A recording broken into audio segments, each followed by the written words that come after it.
Avec la fin des confrontations, pouvons-nous oser dire que nous sommes au bout du tunnel dans le procès des massacres du 28 septembre 2009? C'est l'objet de notre vidéo. Suivez.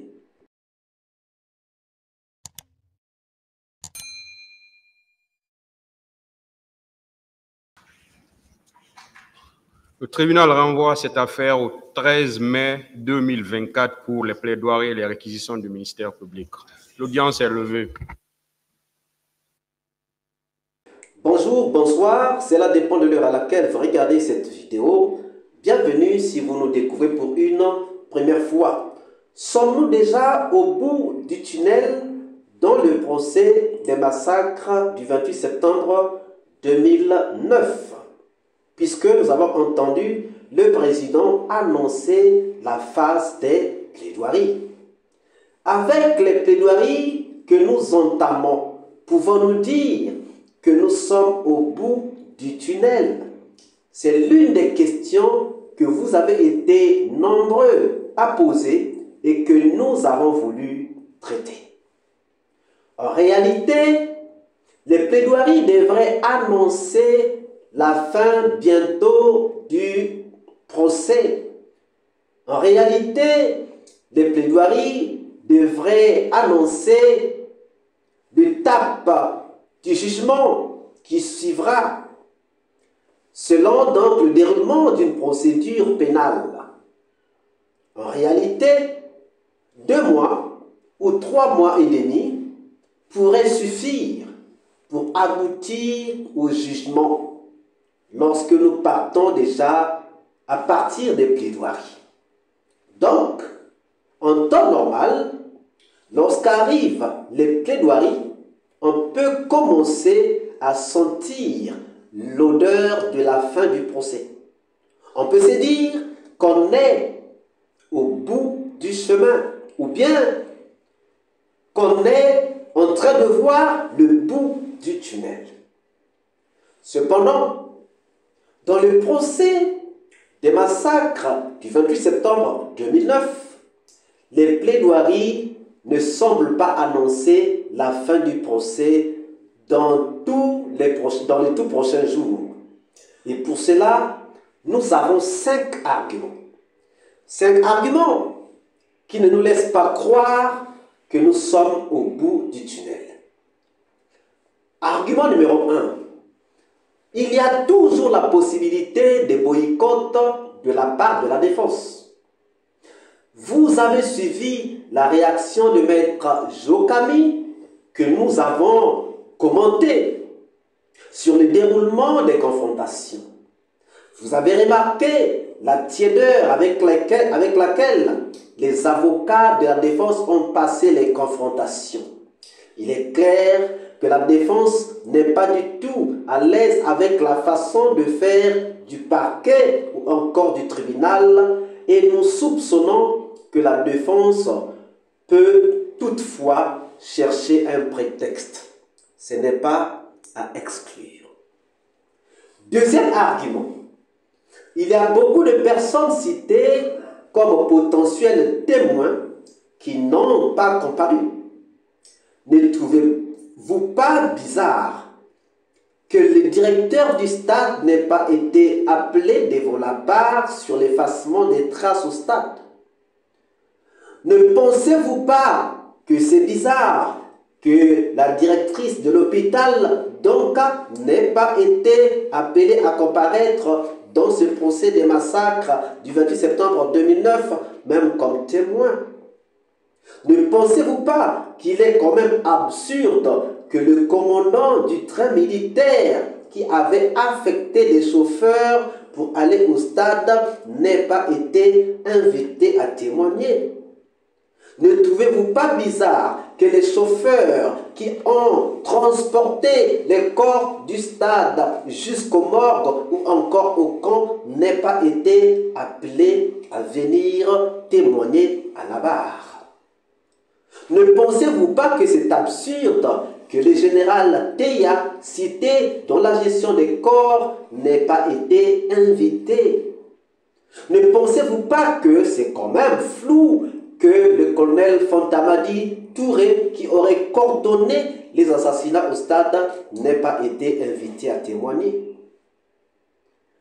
Et que pensez-vous des médecins militaires qui ont convoyé les corps du camp Samori jusqu'aux morgues lorsqu'on sait qu'il y a eu disparition ou encore un nombre manquant de corps partis du stade, partis du camp Samori, mais qui ne seraient pas arrivés à la morgue? Troisième élément, il y a encore des prévenus qui ne sont pas encore dans le box des accusés. Nous parlons de Jacques Sagno, nous parlons de Georges Olemou, nous parlons de Thomas Touros, nous parlons de Jean-Louis Pogoumou et de bien d'autres. Déjà 6 prévenus qui sont déjà en prison à la maison centrale, mais qui ne sont pas encore dans le box des accusés. Nous pensons que leur absence dans le box des accusés ne peut pas nous permettre de dire que le procès va bientôt prendre fin. Croyez-vous que ce procès pourra s'arrêter, pourra prendre fin sans que ces 6 prévenus qui sont déjà dans le box, qui sont déjà en prison, ne soient jugés? Va-t-on organiser un autre procès? On reviendra sur cette question. Le 4e élément que nous avons, il y a risque de réqualification des faits en crime contre l'humanité. À l'allure des débats et des confrontations, nous pouvons comprendre que le tribunal, en faisant attendre la question sur la réqualification des faits en crime contre l'humanité, a tout simplement voulu nous dire que c'est possible que les faits soient réqualifiés. Sinon, le tribunal pouvait bien rejeter la demande. Donc, le risque de réqualification est toujours là. Et donc, la fin prochaine du procès n'est pas encore certaine selon nos analyses. Parce que si les faits sont réqualifiés en crime contre l'humanité, ce qui va se passer, c'est que les accusés vont encore repasser à la barre. Et c'est sûr et certain qu'on va impliquer beaucoup plus d'acteurs, beaucoup plus de gens, beaucoup plus d'accusés dans ce procès de massacre du 28 septembre 2009.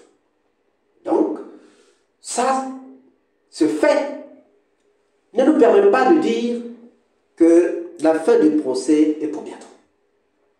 Et le 5e et dernier argument que nous avons, il y a toujours des recours même si le jugement est prononcé. Pensez-vous que tous les accusés accepteront le verdict? Pensez-vous que si Marcel est condamné et que Dadis ne l'est pas, Marcel ne va-t-il pas cracher le morceau qu'il n'a pas encore sorti? Pensez-vous que si Toumba était condamné et que Dadis ne l'est pas, Toumba va se taire? Pensez-vous que si Marcel et Toumba sont condamnés, même ensemble avec Dadis, sans la réqualification, ils ne lâcheront pas le gros morceau pour passer à la réqualification et faire couler tout le monde? Voilà des questions que nous pouvons nous poser sur ce 5e point. Et donc, avec ça, avec les recours qui sont possibles, nous pensons que ce procès n'est pas encore à la fin. Nous pensons, selon nos analyses, mais nous avons toujours dit que nos analyses ne sont pas une parole d'évangile, mais que nous les soumettons au choc des idées, car du choc des idées jaillit la lumière. Nous vous avons présenté, chers amis, 5 points, 5 arguments.